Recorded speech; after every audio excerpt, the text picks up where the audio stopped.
YouTube, what is going on? Welcome back to another Identity 5 video. Today I have for you the Season 35 Hunter tier list. Before we get into the video, if you guys haven't already done so, and if you're enjoying the videos, don't forget to hit that subscribe button down below. I really do appreciate it. Without further ado, let's get into the tier list. So we have 6 tiers today. Usually we only have 5 for Hunters, but we're actually going with 6 because a lot of new Hunters have come out, and the meta has really changed quite a bit. So today we have C, B, A-, A, S, and SS tier. That's just how strong a lot of the hunters in this game have become. So let's get into the first tier, which is C tier. Unfortunately, the weakest hunter in the game, and at the bottom of C tier is Nightmare. Nightmare has always been considered a weak hunter, just due to the fact that his chasing ability is very, very suboptimal. Good survivors will just get behind objects, get behind pallets, break line of sight, and Nightmare has a really hard time hitting survivors. So once you get to higher tiers and you play against better survivor teams, they will be able to kite Nightmare very, very easily.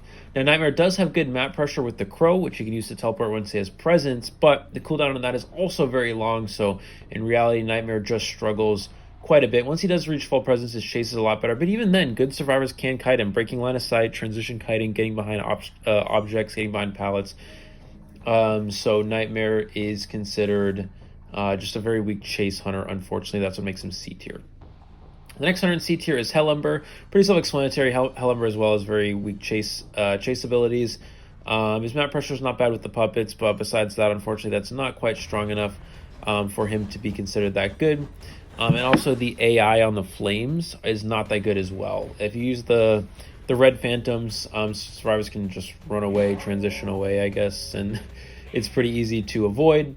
And you can also tap the puppet. If you give a flame to the puppet, and you make the puppet mad, I guess, or enraged, survivors can just tap the wrench button on the puppet, and it disables the puppet for 5 seconds. So Ember, unfortunately, is not very good. He does rely on camping abilities, but in reality, he has a very hard time getting survivors down early game. And also, the AI on some of the puppets and the phantoms is not that good. You can kind of circle them sometimes like a feast or tactical, and you can dodge the hit. So it's just not reliable at all, unfortunately. That's what makes Ember C tier. The next character in C tier is Violinist. Violinist has been C tier for some time. The note hitbox on the notes, unfortunately, is not very good. It's very easy for survivors to juke, which means that Violinist has a difficult time chasing survivors in the early game. He's also one of the slower moving hunters, which is not too optimal for him, and his hitbox is also quite small. So unfortunately, he just has a lot of things that do not work well for him. Once he reaches full presence, even then, if you stand between the lines on the full presence, when he pushes out the full presence, you can stand between the lines and it dodges that as well. So Violinist just has a lot of weaknesses, unfortunately. Just really not great chase, not good camping abilities. And for that, he is a C tier hunter. The next hunter in C tier is Ripper. Now Ripper is completely reliant on Foggy Blades. His hitbox is absolutely atrocious. So he has to hit those Foggy Blades. If you do not hit Foggy Blades as Ripper, you just lose the game. You have to wait 20 seconds for a new Foggy Blade to come back, and during that time, it's just very hard to actually get a hit on a survivor, since Ripper's just, without his invisibility, without his presence, he's not fast enough. His hitbox is very bad, and he just does not have much going for him in that matter. Additionally, he's countered by Flywheel. Flywheel, you can just dodge the Foggy Blade using the Flywheel. Other random characters like Entomologist counter him as well. Antiquarian can break the Foggy Blade. There's just so many characters. Magician can illusion the Foggy Blade. There's so many characters that just counter Ripper, and unfortunately, he's just not very good for that, for those reasons. But he is pretty good once he has presence because he is invisible. He does have a speed boost. And obviously when you have Foggy Blade, that can be quite good. But even on his camping abilities, the survivor makes it all the way up to a chair. If he foggies the survivor has enough time to get the rescue off before he's able to hit the survivor again, because Ripper's recovery is slow even from a Foggy Blade, even with no attack recovery. So for these reasons, Ripper is a C tier hunter. He also lacks map pressure. Does not have great map pressure. So he's a C tier hunter. Moving on to the next tier, which is B tier. The first hunter in B tier is Mad Eyes. Mad Eyes, unfortunately, has been nerfed over and over and over for many seasons. Obviously, he has good map pressure, good camping abilities, but obviously he doesn't really have much chase. And a lot of maps, Mad Eyes is also not too good. Things like Moonlit River Park, not very good. Lakeside Village, not very good. Arms Factory, not very good. He's very, very specific to certain maps like Church, Ever Sleeping Town, Chinatown. Other maps, not too good for him, unfortunately. And there are a lot of characters that kind of just hard counter him. Priestess, Doctor is very good. Characters like Enchantress can be good. Prospector, harassment characters, he's very fragile hunter that gets countered by harassment characters. He can be a good surprise pick. Like if the survivors don't know he's coming, you can pick him, and maybe you can get a win that way. But unfortunately with Mad Eyes, if the survivors do know what character's coming, then they can just counter pick him really hard, and Mad Eyes is then useless at that point. He's also useless on a lot of maps. Again, very specific to certain maps. And because he's been nerfed so much, the console energy runs out really fast for Mad Eyes compared to how it used to be. That's what makes him a B tier hunter. The next hunter B tier is Percy. Now with Percy, obviously Percy has very good chasing abilities, but he cannot chair survivors. So because of that, it's very easy for survivors to Cypher Rush. They don't have to stop decoding to go rescue. Someone can just self-heal, essentially self-rescue themselves. They can crawl out the open exit gate. They can crawl out the dungeon as long as the Percy doesn't move it in time, since it does take a few seconds for him to move it. And so Percy, yes, he does have very good chasing abilities, but he cannot share survivors, and it's as simple as that. That's what makes him very weak. You can have an instant down to start the game as Percy and still lose, just because it takes so long for survivors to bleed out. Even with the increased bleed out speed that Percy has, it's just not enough, and that's what makes Percy B tier. The next one in B tier is Photographer. Now, Photographer is very luck reliant on finding survivors in the photo world on the opening camera. If you don't find enough survivors on your opening camera, you probably will just lose the game. Photographer has no chasing abilities at all, pretty much, besides card trick, and that at that point you have to be full presence anyway. So Photographer relies heavily on finding survivors in the opening photo world. If you don't find at least like 3 survivors in your opening photo world, you're probably not winning the game. Against good teams who know how to play against photo, they can communicate very well, and they can play around all of photo's tricks. They can tell this one person can stay in photo world, see where the hunter is, communicate to the teammates where the hunter is, so they never get jump scared out of the photo world. And it's just very easy to hide from the Photographer as well. Photo is also very map reliant. He's better on small maps, which you can get around the map quicker and find survivors. He's very bad on large maps. Moonlit River Park, not too great, although it is hard to hide on Moonlit. It's very big, so it's hard for Photo to get around the map and hit a lot of survivors.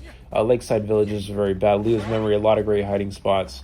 So that's what makes Photo weak. He does not have any chasing abilities, again, besides the card trick, which is still not that great. And that's what makes Photo B tier, is that good teams, once you get to higher tiers, good teams that communicate well can play around Photographer very, very easily. He's good in lower tiers where players don't know how to play against Photo properly, but once you get to higher tiers, Photo is considered a very weak hunter, and that's what puts him in B tier. The next hunter in B tier is Feaster. Feaster has suboptimal chase. Again, good players can just loop the tentacle. If you loop the base of the tentacle as the Feaster throws it down, it will not hit the survivor. So Feaster's chase is considered to be not that good in reality, but he does have a very good hitbox, which makes up for it a little bit. And he also has good camping abilities. If you cut off the rescuer from a distance, you hit them with a basic hit, and you have a tentacle waiting for them on share, then you throw the tentacle down quickly after your attack recovery. That's why you bring a heavy berserker, which is one of the traits in the Persona web, on Feaster. Then you can stuff rescues that way. So Feaster does have relatively good camping abilities, but he does not really have that much great chase, and he does not have great map pressure, and that's what makes him a B tier hunter. The next hunter in B tier is Wu Chang. Now, Wu Chang has very good map pressure. In fact, one of the best map pressure hunters in the game. The problem with Wu Chang, again, is that his early game chase is not good at all. He does rely on presence, and that's why a lot of Wu Changs will bring Insolence, they will bring Blink to sort of enhance their early game. But if they're spending a lot of their Persona traits going into Insolence rather than something like fast pallet breaking speed and confined space, that makes it so, again, their chase is maybe not as good in the early game unless they can get that first hit. If they're bringing Blink, it means their map pressure isn't as good. They cannot bring the teleport and go for the Umbrella plus teleport, double teleport strategy. They cannot bring Peepers for map pressure. They rely on Blink to secure it down, which is more of a tie build. So the fact that Wu Chang has bad chase, it does require him to bring a lot of abilities that help him get downs, which therefore hinders his overall map pressure and his win potential, making him into more of a tie hunter. So at that point, you're bringing a hunter which has very good map pressure. Map pressure hunters are usually good for wins and for high win potential, and you're sort of bringing that down just to make him viable, turning him into more of a tie hunter, And also, again, teams that communicate well, they can communicate when the Wu Chang is teleporting to get off Cypher machines and avoid getting teleported on. So for those reasons, Wu Chang is B tier. Not a bad rank hunter, though, because you can jump scare survivors who aren't communicating properly, and Blink Insolence is still a strong build for him, but just not as good as some of the other hunters that we will get into. The final hunter in B tier is Fool's Gold. Now, Fool's Gold is considered a relatively weak early game chase hunter because, again, a lot of players can, as long as they're able to, transition kiteers are very good against them. Players who can bait the pickaxe, then run through the broken area. Obviously it's sort of a mind game hunter, but it is a little bit luck reliant as well on how the survivor reacts and if you can win that mind game. Fool's Gold does have decent map pressure. You can throw the pickaxe and dash around pretty well, but not as good as some of the better hunters in this game. He also does struggle with camp in that he is, again, luck reliant. You have to throw the pickaxe to stop the rescue at the perfect time. Again, survivors will bait it. He's just very luck reliant in a lot of his chip abilities, and typically luck reliant hunters are not considered to be very strong in the game. He is a good hunter and not bad for rank, but high tier Fool's Gold players will not win as many games as they would with other hunters. You can play Fool's Gold, I would say, up through tier 4, tier 5. Once you're past that, you're going to have a hard time winning games with Fool's Gold. And unfortunately for those reasons, he is a B tier hunter, but still not too bad nonetheless. Getting to the next tier, which is A- tier. The first hunter in A- tier is Evil Reptilian, Lizard. When Lizard received his buff where he had the infinite jumps at full presence, that's sort of what pushed him up from kind of Seer B tier to a low A- tier. That full presence is very good. The ability to just jump across the map, having infinite jumps until your energy runs out, is very strong. Lizard's early game chase is considered to be pretty weak. That's sort of his biggest downfall, but he's got very good camping abilities. The stomp radius on his lethal crash is very good. It's very large. It can hit a lot of survivors. It can hit multiple survivors as well. They buffed it. Netty's buffed it so he can, when he goes for the stomp, you can hit any survivor within the circle. It used to be you would just connect to the closest survivor. Now it'll hit all the survivors in the circle. So for those reasons, Lizard is definitely up to A- tier, but he still does struggle from his early game chase. But you can get past that hurdle. You can get to your first presence, gives you good camping abilities. You can get that full presence, gives you good map pressure. He can be considered an A- tier hunter. The next hunter in A- tier is Clerk. Now Clerk is sort of... it's kind of a debate whether Clerk should be higher A- tier or lower A- tier. Kind of have Clerk in the middle of A- tier for the most part. Clerk used to be very good, one of the better hunters in the game, but the problem is Clerk is pretty good in rank as long as there's no support characters or counters. The problem is there's a lot of characters that just counter Clerk. Characters with Veterans bonus abilities are already good against Clerk because Clerk gets countered by distance. Patient is good, Aeroplanist is good, Magician can remove the recordings if you're being recorded. Stunning characters like Prospector, even something random like Enchantress can be good. There's just so many characters that counter Clerk, and that's what makes her very weak. And also support characters counter her as well. Entomologist Bees, she's very fragile. Any stunning characters like Batter, Antiquarian. Antiquarian's a hard counter. Most of the commonly played characters counter Clerk. Psychologist, that's what makes her weak. She's countered by a lot of the characters in the game that a lot of people play, and she's countered by support. So she's countered by a lot of things. So that's what makes her a weaker hunter. But sometimes players can make mistakes. Clerk takes advantage of mistakes. Any mistakes you make against Clerk will give the Clerk a chance to win. So survivors do have to play pretty flawlessly, but it's not that hard to play flawlessly against Clerk. As long as you don't make stupid mistakes, you will be fine against her. But she will capitalize on those stupid mistakes, so don't make them. And you will be fine against Clerk. But nonetheless, Clerk is still a high win potential hunter. And if you do really want to play for a win, let's say you're in a tournament, you really want to play for a win, Clerk can be a good option there. Clerk can also be a good option in rank because it is rank, and players do make random bad mistakes, and you can get away with that playing hunters like Clerk in rank for those reasons, and that's what makes her A- tier. Next hunter in A- tier is Axeboy. Axeboy is a pretty good all-round character. He's good, solid chasing ability, solid camp, and solid map pressure. He's very fast and has those paths that connect between the trees. He can also drop it, put the path down himself at 1,000 presence to get a speed boost. So Axeboy does have good map pressure for that reason. His chase is pretty good because even if you do miss the flame, you still will get a speed boost from it, which means you can usually still probably pull off a basic hit as well. And also has good camping abilities with the flames too. So Axeboy, while he may not be, he's not excellent in each of the categories, which is chase, camp, and map pressure. He is good in each of those categories, and that's what makes him A- tier. The next character in A- tier is Breaking Wheel. Breaking Wheel is a high-risk, high-reward character. He gets countered by Flywheel, so that's what makes him pretty suboptimal, because Flywheel obviously is a very common trait nowadays, but he is a high win potential hunter. He has incredible map pressure and very good chase if used properly. So because of these reasons, Breaking Wheel is a high A- tier hunter. He's a risky character to play, but he does have a lot of win potential. That's what makes him A- tier. The final character at A- tier is Clown. Now, Clown is very map reliant, similar to Breaking Wheel actually, very map reliant.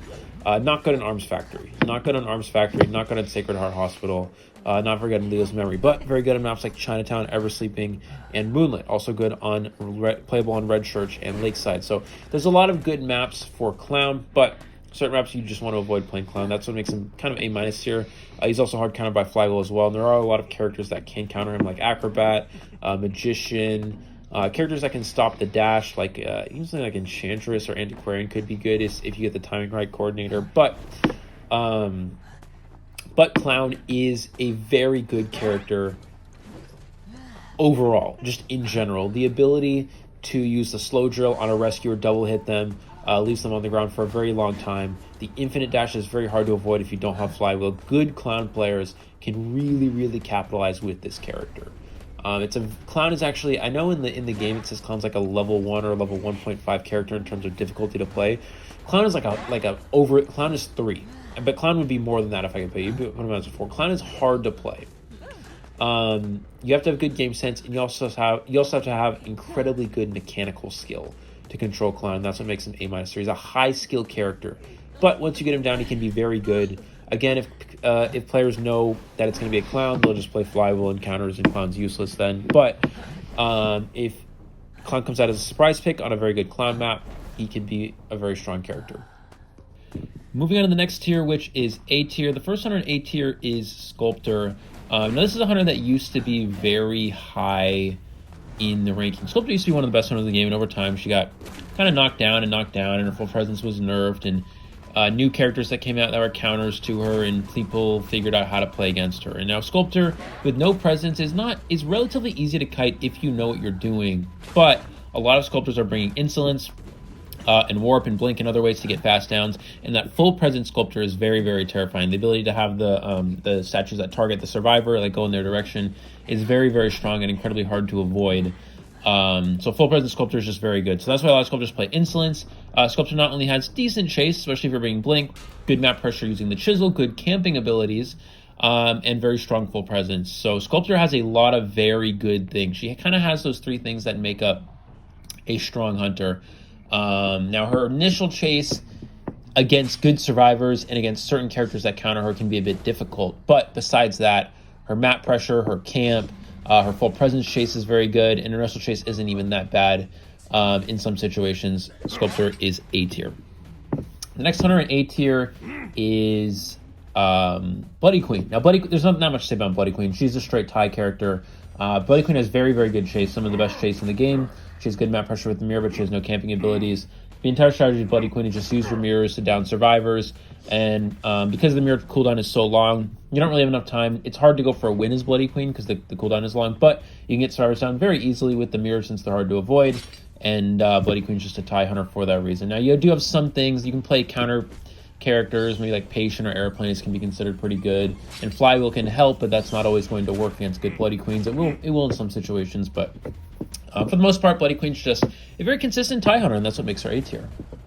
The next hunter in A tier is Bon. Same with Bloody Queen, very consistent tie hunter. Bon has good chase and good camp, but does not have map pressure, which is something that Bloody Queen does have. So he's very good with chase, and he's the best camping hunter in the game. The strategy with Bon is basically down a survivor with your bombs using Blink as well. Down one survivor, use your camping ability to prevent the rescue from happening. Survivors will get scared, usually won't rescue. Then down one more survivor in the end game with detention, something like that, and secure the win, or secure the tie, and that's Bon. Now, the way Bonbons can win in rank is when survivors actually go for rescues and they get stuffed trying to rescue. And then that makes it so the Bonbon Hunter can actually go for the win. But in a lot of, when a teams just are kind of playing for a tie and they acknowledge, okay, we're not going to take the risk rescuing Bonbon, it's very easy to tie against them. You just don't rescue. And Bonbon's map pressure is so limited, it becomes a very easy tie for both sides. So similar to Bloody Queen, very easy tie hunter, but still an A tier. Very consistent tie hunter. That's what makes him A tier. Next hunter in A tier is Soul Weaver. Soul Weaver is considered quite good due to the fact that she's very map specific, but on certain maps she's very good. So something like Chinatown, she's considered S tier. Like, she's considered like S tier. She's very good, or at least the highest hunter in A tier on Chinatown. There's so many great web placements. Red Shirt, she can be quite good. Ever Sleeping Town. Maps with a lot of narrow areas to place the webs. And she's just consistent as well. And she also has some tricks that allow her to go for wins. While she may be a pretty good tie hunter, because she's hard to chase once she stacks her webs, she also has tricks to go for wins, and that's using the double web shot. So when you have you're a quarter chip away from reaching full presence as a Soul Weaver, you can use the web shot, and then if you hit it, it resets the cooldown as you hit the full presence. You can use it a second time. You can double web shot survivors with that. You can also use cocoons. Cocoons are very good to sort of chair survivors in undesirable rescue areas. Additionally, cocoons can be used to push for wins in the endgame. Let's say there's 3 survivors left, they pop the endgame cipher, and you down the survivor, you cocoon them quickly, and you teleport to the gate and kill one more person with attention. You get a 3 kill, which normally you'd have to take the time to chair the survivor, which takes too much time, and they get the gate open, since the gate only opens in like 20 seconds. When you have this cocoon ability, it gives you an extra sort of advantage to push for a win. And because Soul Weaver does have some slight win potential in those areas, that makes Soul Weaver an A tier hunter. Next hunter in A tier is Naiad. Naiad used to be one of the best third round hunters. It's still a very, very good third round hunter. Not considered the strongest third round hunter in tournament, but she's incredibly good for rank. Very strong rank hunter. Very good in tournament as well, even in third round. Naiad has good chasing abilities. Unless you're playing Flywheel or some sort of counter to Naiad, you are going to have a very difficult time kiting her. She can simply just water off the kiting area, force you to run in the open. You can get a free hit that way. You can also, Naiad can sometimes also get no attack recovery hits using the 100% water, which is very strong. Obviously, once you have presence as well, Naiad has very good mobility. She can get around the map. She already has decent mobility because she can swim around, but when she has the dashes, she gets around even quicker, and also improves her chase as well. And then full presence Naiad, the water builds up incredibly fast, and it's very easy to stuff rescues that way with full presence. And that's why a lot of Naiads bring insolence. We see a lot of insolence detention builds. Some bring trump card because they want a little bit more mobility to switch to teleport or warp late game if they start with blink. But very standard build as well as insolence detention to get to that full presence quicker. And Naiad is just a very strong, relatively consistent hunter, and that's what makes her A tier. Next hunter in A tier is Hermit. Now, Hermit is not consistent, but he is a high kill percentage hunter. So a lot of the high kill percentage hunters that are considered more inconsistent are still going to be an A tier. Hunters with high kill percentage who are very, very, very inconsistent are going to be lower tier. So, for example, a character like Clerk, who has very high kill percentage, but or Breaking Wheel. Okay, let's go Breaking Wheel, for example. Breaking Wheel is very high kill percentage, but very high kill potential, but he is very inconsistent. That's what makes it A- tier instead of A. Hermit is a little bit more consistent, but he still is more on the inconsistent side. But because he has the ability to slow down ciphers and spread damage, that gives him a lot of potential to push for wins. You can injure survivors across the board. You can slow down ciphers, survivors can't make the end game, and you can push for a 4 kill. So Hermit is a very good hunter, not only in rank, because teams don't know what hunter to expect in rank, so they can't play counters. Like for example, if there's no psychologist, no barmaid, or no doctor, or something like that on the team, Hermit can be quite good. And then in tournament as well, if let's say you need to get a 4 kill, you'd be like, okay, I'm going to play a high risk, high reward hunter like Hermit. Not as high risk as Breaking Wheel. Again, that's why Hermit is A and Breaking Wheel is A-. Also, Hermit is not countered as strongly by Flywheel. You can Flywheel the second. Let's say you already have a charge in you and Hermit uses the second charge to stun you. You can Flywheel that charge. You cannot Flywheel the first charge. The first charge you take cannot be Flywheeled. But you can Flywheel the second charge to avoid the stun.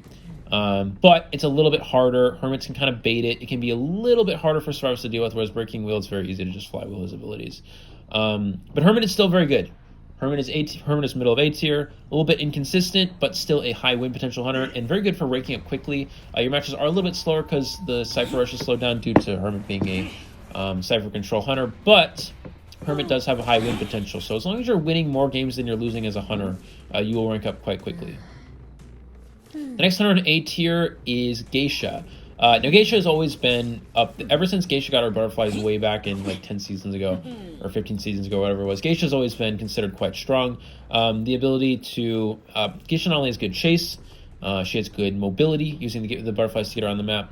Doesn't really have much camping, although she does have the drop-down hit, which in ranked matches against certain survivors who don't know how to rescue against her properly, because in NAU there's a lot of those apparently, respectfully, of course.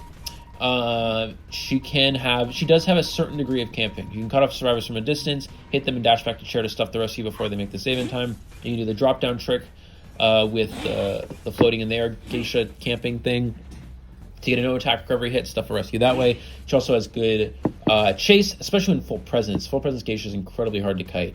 And then she also has good mobility to use the butterflies to get around the map. And yeah, not much to say there. Geisha is just a strong, aggressive hunter. And that's what makes her A tier. The next hunter in A tier is Wax Artist. Wax Artist is another strong chase hunter. The wax does build up very fast, 4% every single wax ball that hits you when he shoots them balls of wax at you. And the wax builds up very quickly. So wax not only has good chase, he has good camping once he's full presence. Once he has full presence, he can use the hot wax to hit a survivor with no attack recovery and then hit them with a basic hit and stuff a rescue that way. When he's not full presence, he's camping. He doesn't really have much camping, but full presence is very good. That's why a lot of wax artists play Insolence Detention with something like Warp. Is very good on wax artists. That's one of the builds that I would recommend.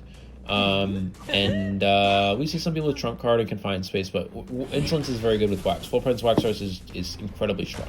That's how you win games as wax artist. Some survivors will actually opt not to rescue against wax artist because they don't want to feed extra presence to him. And so wax artist has very good chase early game, very good camp once he's full presence, and also good cipher control. Not exactly good mobility or good map pressure, but good when it comes to cipher control. It is good. He can wax off cipher machines and prevent survivors from decoding. If you die on the last cipher that your team's doing against a wax artist, you will lose the game because wax will just keep wax bombing that cipher over and over and over, and you can never decode it. He can just keep preventing you from decoding it over and over and over. Even if you die kind of far away, you can still wax bomb the cipher from far away. That's just how good Wax Artist is at controlling ciphers. So not only does Wax Artist have good chase, very good camp once he's full presence, and good cipher control, putting all those things together makes him a strong A tier hunter. The next hunter in A tier is Nightwatch. Nightwatch is known for chasing ability. He also has good mobility as well with the dashes, but Nightwatch is known to have very good chase. That's what makes him very consistent. He has obviously the ability to, even without 1,000 presence, he has the wind ability to slow down survivors, he can jump pallets and get speed boost from the speed up ability. That's with no presence. And then once he's at 1,000 presence, then he gets the dash, and he gets the insta-wind ability, the insta-suck, as I like to call it. But we can just call it the insta-wind ability. The insta-wind ability is very good. And then he has mobility, he has chase, and then once he's full presence, he gets 2 bars of wind every time he uses one of the wind abilities, and that's just incredibly good. And so not only does he have good mobility with the dashes, he also has very good chase. Doesn't really have much camping, but there are some plays where you have to go to rescue early against a Nightwatch as well, because if you go too late, he'll just use the insta-suck ability to pull you back, and or the instant wind, or whatever you want to call it, to pull the survivor back and prevent them from getting the rescue before the halfway line. So you want to make sure you go relatively early against Nightwatch. So Nightwatch just has very good chase and good map pressure, and that's what makes him a strong A tier hunter. The next hunter in A tier is Gamekeeper. Very similar to Nightwatch. Gamekeeper has very good chase. Just the ability to use that hook hitbox is incredibly good. For Gamekeeper, he has traps as well to trap survivors from kiting to good areas. Even if he misses the hook, as long as he hooks a wall, he'll pull himself towards the survivor and stomp the ground. And if the survivor is in the stomp radius, they'll get slowed down, and Gamekeeper can still get a hit anyway. So Gamekeeper has good chase. He's got decent mobility once he's full presence because he has infinite hooks, so he can hook around the map easily. He has a certain degree of cipher control. You can put traps on ciphers and force survivors to remove the traps before they rescue. He has a certain degree of camp as well on certain chairs. You cannot put the trap within, I think it's 20 meters of the chair, but let's say you're in 2-story on Millet River Park. You can put the trap on one of the entrances, and you can use your body to body block the other entrance. So as a Gamekeeper, you can sort of prevent certain rescues from happening on certain chairs on certain maps. So Gamekeeper is a little bit map specific when it comes to that, but in terms of his chase, it's very good and very consistent. And Gamekeeper does have more win potential than Bloody Queen, just the fact that his hook cooldown is I think it's 14 seconds, whereas Bloody Queen Mirror is 15 seconds plus the 13 seconds takes for the mirror to disappear after the first hit, so it's essentially 28 in reality, in a way. Gamekeeper is just more consistent that way. He has traps as well. He can even go for terror shocks when the survivor is going for a rescue, which is a little bit luck-based, but pairing that with his incredible chasing ability and pretty good mobility once he has full presence, Gamekeeper is a very consistent and strong hunter for both rank and tournament, making him A tier. The next hunter in A tier is Dreamwitch. Dreamwitch has been around for a long time. Not much to say about Dreamwitch. She used to be S tier, but over time there's been more survivors that counter her, antiquarian, barmaid, psychologist, etc. And survivors have figured out very, very well how to play against her. Although sometimes you don't want to make mistakes against Dreamwitch. You make a mistake, you can easily turn in your favor. Very similar to Clerk, actually. You make a mistake against Dreamwitch, they can spiral that into their favor very easily. However, as long as you play very flawlessly, remove leeches, etc., heal up, Dreamwitch is very easy to deal with. However, Dreamwitch punishes mistakes even more than Clerk does, and that's what makes her A tier. Dreamwitch has a lot higher win potential as well. Not a lot higher than Clerk, but still higher. Still relatively higher win potential than Clerk. Dreamwitch has some of the highest win potential in the game. That's what makes her high in A tier. Although she may be relatively easy for good survivors who know what they're doing to deal with, she's still very strong. Double Patroller, plus the incredible map pressure here she has, still a very high A tier hunter. Dreamwitch will always be high A tier for the most part. Very good comeback hunter as well. Dreamwitch has a lot of tools in her kit as well, and that's what makes her A tier. Next hunter in A tier, and the final hunter in A tier is Anne. Now, I know a lot of people ban Anne in rank. Guys, do not ban Anne in rank. It is not one of the best hunters in the game. She is very good, but not worth the ban. We're going to get into that once we talk about the S and SS tier hunters. Those are the ones you should prioritize banning. But for Anne, she's still very good. Anne is very consistent. Anne is the most consistent hunter in the game, I would say, for a few reasons. One, Anne has very good chasing abilities with the cats. Two, you cannot body block an Anne for the most part because she'll just stun both survivors and choose the one she wants to hit while they're both stunned. Three, Anne also has good camping abilities. So Anne, similar to Bonbon, is very good chase and then very good camp.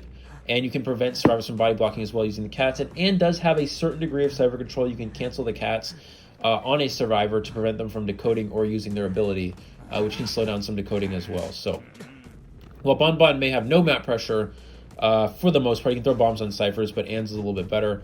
Anne is just more consistent. Anne also has better mobility because you have two jumps once you're full presence. Get her on the map a little bit quicker. Her chase is also a little bit more consistent, something like Bonbon. And her cats recharge a lot faster than something like a BQ Mirror. And that's what makes her the highest hunter in A tier. And also has good camping abilities. Moving on to the next tier, which is S tier. We have two hunters here. The first is Opera Singer. Opera Singer is obviously not much to say. I mean, she's just a very fast hunter. Players who are good at Opera Singer, have good control, are very strong with her. The ability to dash around the map very quickly, use the flips to control the map. You can flip back to a chair. You can flip back to a survivor that's decoding. You can teleport to a game and then flip back to where you teleported from in case you want to go back.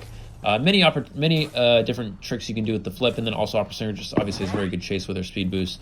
There are certain characters that are strong against her, but there are no characters directly counter her. Even something like Antiquarian, strong against her. Something like Gardener is very strong against her, but there's no direct counters. They're soft counters at best. So that's why Opera Singer is hard to deal with in that factor.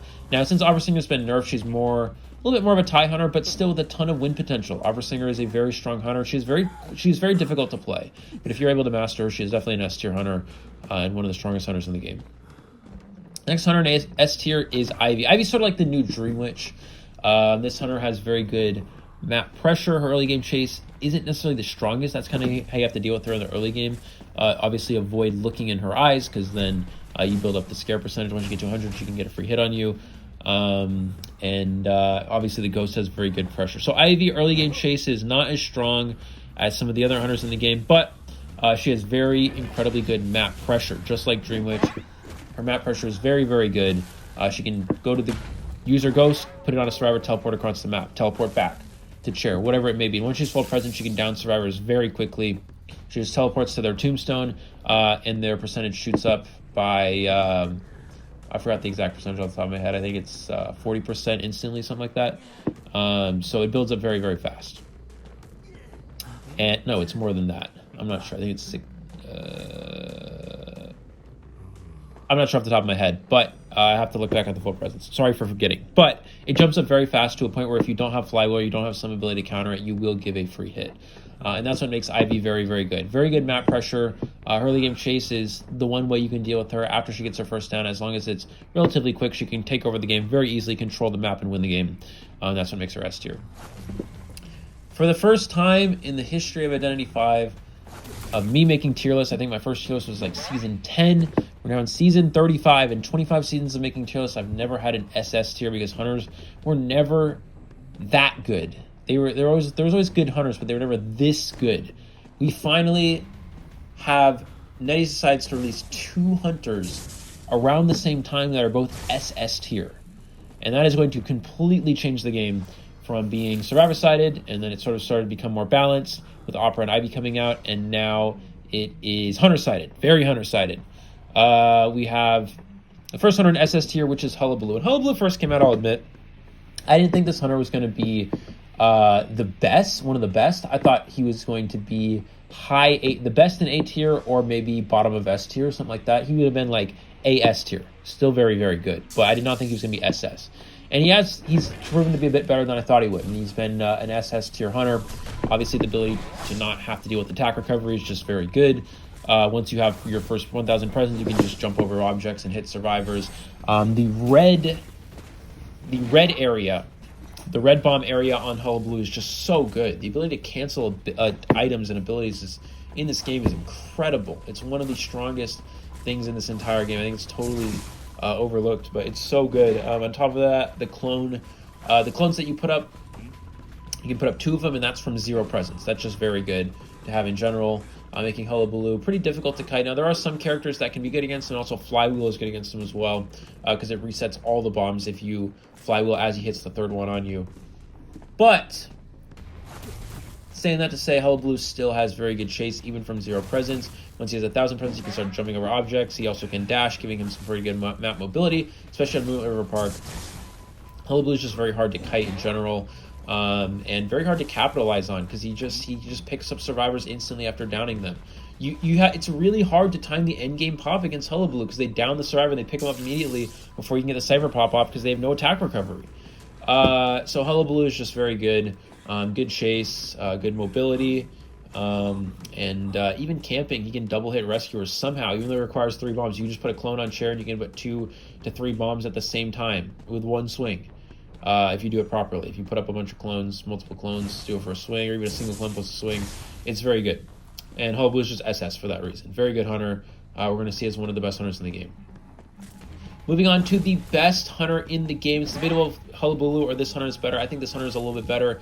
The first hunter, the number 1 hunter in the game currently, in my opinion, and we will definitely see this being utilized in Koa, you guys will see, is Goatman. The first hunter in SS tier here, or the last hunter in SS tier, first in the number 1 in the game, whatever. Goatman is just incredibly good. I mean, Goatman is beyond broken. You know, we talk about how hunters come out, oh, this hunter's so broken. When Breaking Wheel came out, everyone's like, oh, Breaking Wheel's so broken, and oh my god, Opera Singer is so broken, man, or oh, Ivy's so broken. This Goatman just surpasses all of that. All of that. Goatman is so good. The ability to literally, this is how a good Goatman chase goes, okay? You walk up to a survivor, you see them, you put up a cage, you walk through, you hit them before the cage runs out. They run away as far as they can. You switch to a 15-meter cage, put it up, and it already traps both you and the survivor because they didn't get far enough away, because that's just how speed boosts work. He walks through, hits the survivor again. The survivor's dead in literally 10 seconds. It's so stupid. And then not even that chase. Not even that included. Goatman doesn't need to bring Blink because his chase is already good. You can bring Peepers, which helps you with map pressure. You just drop Peepers on Cypher machines to slow them down. If the rescuer comes a little bit late for save, you just put up cages and block them off from reaching the chair. And they have to break cages to just make it to the chair. Or, even better, you cut off the rescuer from a distance, put up a cage, cut off the rescuer from a distance, hit them for half health, put up another 15-meter cage to jump all the way back to chair, and stop them from making the save at all. It's so stupid. So basically, you have to come very early against Goatman. If you don't come early, you're not making it because he just puts up cages to prevent you from making it before the halfway mark. And you have to also break line of sight so he doesn't see you and cut you off from a distance. So not only those things already are very good. On top of that, his chase literally, he does, obviously, you're not always going to be able to do it, but against certain characters, you can just insta-down them in 10 seconds, double cage, bam, bam, dead. No, you take it, cage, take a hit, immediately, and then 15-meter cage, take a hit. 9-meter into a 15-meter, boom, you're dead. And now, obviously, there are some ways to kite Goatman. There are characters that can be pretty good. For example, something like Perfumer, paired with Seer, is very good. Characters that can take multiple hits, like Psychologist, can be considered good. Gardener's not bad, something like that. So, a lot of teams will play characters that counter, and they're also going to bring Flywheel as well. But the problem is, all the characters that counter Goatman are not necessarily counters to Hullabaloo. So let's say you're worried about Goatman, and you play a bunch of counters to Goatman, and then the hunter just plays Hullabaloo, and then Hullabaloo has some pretty good chase targets. Or you're worried about Hullabaloo, you play counters to Hullabaloo, and I'll just play Goatman. GG. So that's why having both of these hunters just in the meta is incredibly good. Round 1 is going to be a slugfest for hunters in tournaments. Round 1 is going to be so good for hunters. The survivor win percentage in round 1 is going to be like 5%. At best, less than that. It's going to be 2%. Survivors are almost never going to win round 1 in tournaments. And if you're not banning Goatman and Hullabaloo, once you get to higher ranks, you'll just lose every game. Good Goatmans in high tier never lose. Ever. Goatman is just too good. Goatman is too good. If you guys ever watch someone I recommend if you want to go watch Goatman gameplays, go watch Fafa. Go look up Fafa IDV on YouTube and Twitch. Fafa did a challenge where he waited. He stood still as soon as the match started. He stood still for 30. I think it was 30 seconds. He stood still. He's like, okay, I'm gonna stand still for 30 seconds and not move. Playing Goatman, and then I'm gonna see if I can win the game. He does that. 30 seconds, waits, lets them decode for 30 seconds, then goes up to Survivor, insta downs him, double cage, hits him with a cage, boom, gets a hit, immediately into a second cage, boom, down instantly. The guy is dead in 10 seconds, and he completely takes over the game and wins from there. So Goatman is just very good. Hullabaloo and Goatman are SS. These are the best hunters in the game, even more than the S. Dreamwitch used to be S tier. Then Dreamwitch got knocked down by Ivy and Opera. And Ivy and Opera are S tier. It's like, okay, it can't get any better than this. Then Hullabaloo and Goatman are released around the same time. And then 2 SS tier hunters pop out of nowhere. So that's basically the meta now, ladies and gentlemen. It's Goatman, Hullabaloo, Ivy, Opera. Those are the 4 best hunters in the game. In high tiers, majority of the 3 bands in high tiers are Goatman, Hullabaloo, and Ivy, and then everyone else plays Opera. And that's it. And then sometimes you'll see some other hunters, but there's just so much Opera because of that. And that's basically the meta. Goatman and Hullabaloo are the best hunters in the game, and then everything else is not even that close to them. That's just how good they are. Ivy and Opera are very good, but Goatman and Hullabaloo are broken. All right, guys, that's going to wrap it up for the tier list. Thank you guys so much for watching. If you have any questions or comments, respectfully and politely, please post them in the comments below. I do not tolerate disrespectful and negative comments. So if you have some sort of comment and you'd like to comment on the video, please do so respectfully in the comments below. I really do appreciate it. Also, thank you guys so much for watching. Hope you guys enjoyed the video. As always, hope you guys have a great day, great night, wherever you are in the world. Peace out for now, and I will see you all in the next one.